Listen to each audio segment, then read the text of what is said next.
Vice President Kamala Harris is actively on the campaign trail. She'll make a return visit to North Carolina later this week, her fourth just this year, and comes just days after she and President Biden held an event in Raleigh. NewsNation's Kelly Meyer live for us at the White House. And Kelly, the VP's increasing presence on the road is clearly intentional.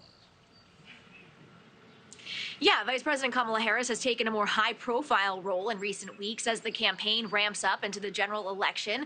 The 59-year-old is stepping in as President Biden continues to face criticism over his age and fitness for another 4 years, and as her running mate continues to come under fire for his ongoing support as Israel and the humanitarian crisis in Gaza intensifies. Harris is speaking out, calling for a ceasefire and stepping out from a sidekick role into a lane of her own, owning issues from women's rights to voting rights. Now, the vice president upping her travel over the last month with nearly a dozen stops. She was just in North Carolina last week with the president touting the Affordable Care Act. Before that, in Parkland, Florida, talking about gun violence.